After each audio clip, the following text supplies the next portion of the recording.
മച്ചാന്മാരെ, നമ്മുടെ പുതിയ വീഡിയോയിലേക്ക് എല്ലാവർക്കും സ്വാഗതം. എന്തൊക്കെയുണ്ട് വിശേഷങ്ങൾ? അങ്ങനെ കുറേ നാളത്തെ കാത്തിരിപ്പിനൊടുവിൽ നമ്മുടെ എമ്പുരാൻ ഇറങ്ങിയിരിക്കുകയാണ്. വ്യാഴാഴ്ച ഇറങ്ങി.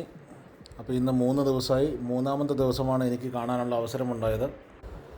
സിനിമയെല്ലാം കണ്ടു കഴിഞ്ഞപ്പോൾ തമ്പുരാനെന്ന് വിളിച്ചാണ് ഞാൻ തിയേറ്ററിൽ നിന്ന് ഇറങ്ങിയത്. ഉള്ളത് പറഞ്ഞാൽ ഞാൻ വലിയ ഇത്രയും ഹൈപ്പ് ഉണ്ടായിട്ടും വലിയ പ്രതീക്ഷയോടൊന്നുമല്ല ഞാൻ സിനിമ തിയേറ്ററിൽ പോയി കണ്ടത്. അതുകൊണ്ട് എനിക്ക് വലിയ നഷ്ടബോധമോ കുറ്റബോധമൊന്നും ഇല്ല.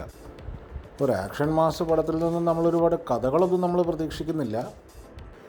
എന്നിരുന്നാലും നമ്മുടെ ലൂസിഫറിനോട് നീതി പുലർത്തുന്ന എന്തെങ്കിലുമൊക്കെ ഉണ്ടാവുമെന്നുള്ള പ്രതീക്ഷയോടെയാണ് ഞാൻ പോയിരുന്നത്. സിനിമയിൽ നമുക്ക് ഭയങ്കരമായിട്ടുള്ള ഒരു വിഷ്വൽ ബൂം അല്ലെങ്കിൽ ഒരു സോണിക് ബൂം നമുക്ക് അനുഭവപ്പെടും. അതായത് ഭയങ്കരമായ മേക്കിംഗ് ആണ്. നമ്മുടെ രാജുമോഹൻ്റെ മേക്കിംഗ് എന്ന് പറഞ്ഞാൽ നമ്മളൊന്നും നോക്കണ്ട, അത് പക്കയാണ് പുള്ളി ചെയ്തിരിക്കുന്നത്. പുള്ളിയുടേതായ രീതിയിൽ ആ ഒരു ക്യാരക്ടറിന് ഹൈപ്പ് കിട്ടുന്ന ഒരു ബിൽഡപ്പ് ചെയ്ത് അതിൻ്റെ കറക്റ്റ് സമയത്തുള്ള നല്ല മ്യൂസിക്കും നല്ലൊരു ബാക്ക്ഗ്രൗണ്ട് സ്കോറൊക്കെ കൊടുത്തിട്ടാണ് സിനിമ വന്നിരിക്കുന്നത്. അതുപോലെ വിഷ്വൽ എഫക്റ്റ് എന്നൊക്കെ പറഞ്ഞാൽ നല്ലതാണ്, വളരെ നല്ലതാണ്. അത് നമ്മുടെ മലയാള സിനിമയിൽ ഇതുവരെ കാണാത്ത ഒരു തരത്തിലുള്ള സംഭവമൊക്കെ തന്നെ അതിനകത്തുള്ളത്. എന്നിരുന്നാലും നമ്മൾ ലൂസിഫറിൽ നിന്നും നമ്മൾ എമ്പുരാനിലേക്ക് വരുമ്പോൾ ഉള്ളൊരു ട്രാൻസിഷൻ ഉണ്ടല്ലോ, അതൊരു ഭയങ്കര മാറ്റമായിപ്പോയി. ലൂസിഫറിൽ നെടുമ്പള്ളി സ്റ്റീഫനെ ചുറ്റിപ്പറ്റി ആ ഒരൊറ്റ ക്യാരക്ടറിനെ ചുറ്റിപ്പറ്റി മെനഞ്ഞെടുത്ത ഒരു കഥയായിരുന്നു. ആ ഒരു ക്യാരക്ടർ സെൻട്രിക്കായിരുന്നു ആ കഥ. ലൂസിഫർ കാണുമ്പോൾ നമുക്ക് മനസ്സിലാവും അത് ആ നെടുമ്പള്ളി സ്റ്റീഫൻ ആരാണ്, എന്താണെന്നും ആ ക്യാരക്ടറിനെ എങ്ങനെയാണ് 0 നിന്നും ഒരു 100ലേക്ക് ആ ഒരു ഹൈപ്പ് എങ്ങനെ കൊണ്ടെത്തിച്ചു എന്ന് നമുക്ക് ശരിക്കും ഫീല് തരുന്ന ഒരു സിനിമയായിരുന്നു ലൂസിഫർ. എന്നാൽ ഇതേ സംഭവം നമ്മൾ എമ്പുരാനിലേക്ക് വരുമ്പോൾ നെടുമ്പള്ളി സ്റ്റീഫിന് വേണ്ടി ഒരു സൈഡിലൂടെ ഒരു കഥ ഉണ്ടാക്കി വെച്ചിട്ടുണ്ട്. നമ്മുടെ രാജുമോൻ്റെ ക്യാരക്ടർ, അതായത് സയ്യദ് മസൂദിന് വേണ്ടി മറ്റൊരു സൈഡിലൂടെ ഒരു കഥ ഉണ്ടാക്കി വെച്ചിട്ടുണ്ട്. നമ്മുടെ ജതിൻ രാംദാസിന് വേണ്ടി 3ാമത്തെ സൈഡിലൂടെ ഒരു കഥ. ഇങ്ങനെയാണ് അതിനകത്ത് മൊത്തം ഒരു അവിയൽ പരുവത്തിലാണ് കാണിച്ചു വെച്ചിരിക്കുന്നത്. സിനിമ ഇറങ്ങിയിട്ടുള്ളത് കാരണം കൊണ്ട് ഞാൻ കഥയിലേക്ക് വിശദമായിട്ടൊന്നും പോകണില്ല. സിനിമ കാണാൻ താല്പര്യമുള്ളവരെന്തായാലും തിയേറ്ററിൽ തന്നെ പോയി കാണുക.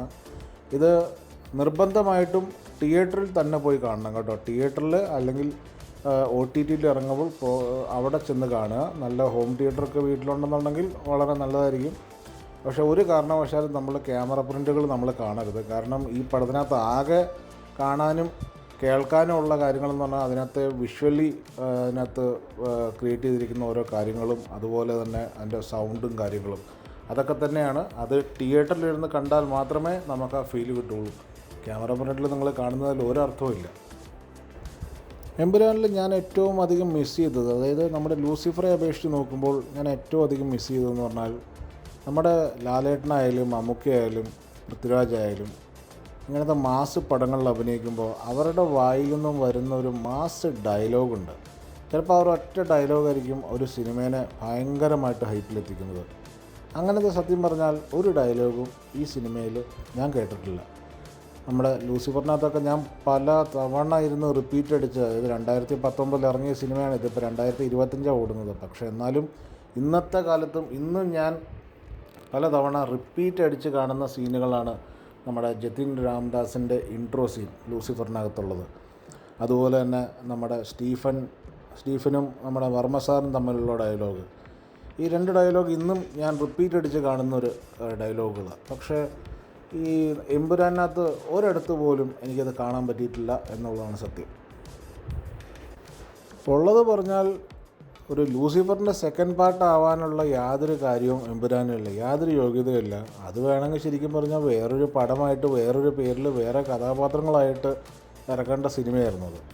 എന്നാൽ അതൊരു വേറൊരു ജോണറിൽ തന്നെ പെട്ടുപോയി അതിനകത്ത് ഒരു ഹൈപ്പ് ഉണ്ടാക്കിയാണ്. അത് തന്നെ അതിൻ്റേതായ ഒരു ലെഗസി അത് ഉണ്ടാക്കിയെടുത്താണ് ചിലപ്പോൾ. പക്ഷേ ഇതിപ്പോൾ ലൂസിഫറിൻ്റെ ഭാഗമായിട്ട് വന്നു, ലൂസിഫറിൻ്റെ സെക്കൻഡ് പാർട്ട് എന്ന ആ ഹൈപ്പിൽ വന്നു. എനിക്ക് തോന്നാനുള്ള ആൾക്കാർക്ക് ഒരു പരിധിവരെയും പിടിക്കാൻ ചാൻസ് കുറവാണ് ഈ പടം.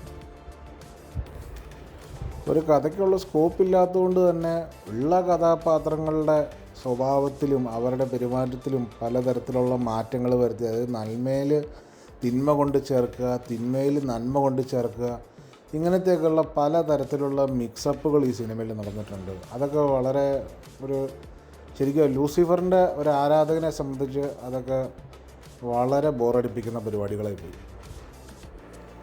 എന്തായാലും കാണാൻ അങ്ങനെ പ്ലാൻ ഇട്ടിട്ടുള്ളവരാണെങ്കിൽ ഞാൻ പിന്തിരിപ്പിക്കുകയല്ല, കാണുക. ഒരുപാട് പ്രതീക്ഷിക്കേണ്ടെന്ന് ഞാൻ പറയുന്നില്ല, നിങ്ങൾ ഒട്ടും പ്രതീക്ഷിക്കാതെ പോയി കാണുക. അതൊരു ലൂസിഫറിൻ്റെ സെക്കൻഡ് പാർട്ടാണെന്ന് വിചാരിക്കുക വേണ്ട. വേറെ ഏതോ ഒരു സിനിമ, ലാലേട്ടൻ്റെ വേറെ ഏതോ ഒരു സിനിമ, പൃഥ്വിരാജ് സംവിധാനം ചെയ്ത വേറെ ഏതോ ഒരു സിനിമ, അങ്ങനെ ഒരു രീതിയിൽ മാത്രം പോയി കണ്ടാൽ മതി. എന്തായാലും രാജുമോൻ്റെ സംവിധാനം അടിപൊളിയാണ്. അത് പുള്ളിയുടെ ഓരോ സീൻ പുള്ളി ഉണ്ടാക്കിയിരിക്കുന്നതും അത് വളരെ മികച്ച രീതിയിൽ തന്നെയാണ് പുള്ളി ഉണ്ടാക്കിയിരിക്കുന്നത്. അതിനകത്ത് യാതൊരു തർക്കവുമില്ല. അതിനകത്തൊന്നും നിങ്ങൾക്ക് യാതൊരു മടുപ്പുണ്ടാവാനുള്ള ഒരു വകുപ്പുമില്ല. അതൊക്കെ നിങ്ങൾ ശരിക്കും ആസ്വദിക്കും. പിന്നെ സെക്കൻഡ് പാർട്ട് എന്ന രീതിയിൽ നിങ്ങൾ പോയി കാണണ്ട. അതിൻ്റെ സെക്കൻഡ് പാർട്ടിൻ്റെ ഇതിൽ ഒരു ഗൂസ് പംസ് വരുന്ന സീനുകളൊക്കെ ഉണ്ടാവുന്നുള്ള പ്രതീക്ഷയിൽ പോവുകയാണെങ്കിൽ ചില വിഷ്വൽ സീൻസൊക്കെ ഉണ്ട്. മോഹൻലാലിൻ്റെ ഇൻട്രോ സീനും അങ്ങനത്തെ കാര്യങ്ങളൊക്കെ ഉണ്ട്. നല്ല വെടിവെപ്പും കാര്യങ്ങളൊക്കെ ഉണ്ട്. അതൊക്കെ കണ്ടു കഴിഞ്ഞാൽ ഒരു പക്ഷേ നമുക്ക് തോന്നും നല്ല ഗൂസ് പംസൊക്കെ വരും. പക്ഷേ അതിലും വലിയ സീനുകൾ നമ്മൾ പലതിനകത്തും കണ്ടിട്ടുണ്ട്. നമ്മൾ KGF-നകത്ത് കണ്ടിട്ടുണ്ട്, വിക്രത്തിനകത്ത് കണ്ടിട്ടുണ്ട്. അതിൻ്റെയൊക്കെ ഒരു മിക്സപ്പ് ശരിക്കും പറഞ്ഞാൽ ഒരു നെയ്യാറ്റിങ്കര ഗോപൻ്റെ ആറാട്ടും ഒരു മിസ്റ്റർ ഫ്രോഡും ലൂസിഫറും എല്ലാം കൂടി കലക്കി കുഴച്ച അവിയൽ പരുവത്തിലാക്കിയ ഒരു സിനിമയാണിത്. പിന്നെ നമ്മുടെ രാജുമോൻ്റെ സംവിധാനം ആയതുകൊണ്ട് കുറേ പേർക്ക് കയറും. അതിൻ്റെ നല്ലൊരു പ്രസൻറ്റേഷനാണ് സിനിമ, അതുകൊണ്ടൊക്കെ കയറിപ്പോവായിരിക്കും. പിന്നെ ഈ പറയുന്ന കണക്കിലുള്ള പ്രൊഡക്ഷൻ കോസ്റ്റാണ് ഈ 150-200 കോടിയൊക്കെ ആണെന്നുണ്ടെങ്കിൽ ആർക്കറിയാം, അത്രയൊന്നും എടുക്കാനുള്ള ചാൻസ് ഈ സിനിമയ്ക്ക് ഇല്ലയെന്ന് തന്നെയാണ് എനിക്ക് പറയാൻ പറ്റുള്ളൂ. ഒരു 100 കോടി അത്രയൊക്കെ ഞാൻ പ്രതീക്ഷിക്കുന്നുള്ളൂ. അതിന് ഭാഗ്യമുണ്ടെങ്കിൽ ഒരു 125 വരെയൊക്കെ എത്തുമായിരിക്കും. എന്തായാലും ലാലേട്ടൻ്റെ പൊതുവെയുള്ള മറ്റുള്ള കൂട്ടുകെട്ട് സംവിധായകരുണ്ടല്ലോ, വലിയ മാസപടങ്ങൾ എടുക്കുന്നത്, അവർ ഹാൻഡിൽ ചെയ്യുന്നതിനേക്കാളും മികച്ച രീതിയിലാണ് രാജുമോൻ ഇത് ഹാൻഡിൽ ചെയ്തിരിക്കുന്നത്. അതുതന്നെയായിരിക്കും നമ്മുടെ ലാലേട്ടനും മറ്റുള്ള പ്രൊഡ്യൂസേഴ്സിനുള്ള ഏക പ്രതീക്ഷ അതുതന്നെയായിരിക്കും. അപ്പോൾ അടുത്തൊരു വീഡിയോ വരേക്കും സുലാൻ.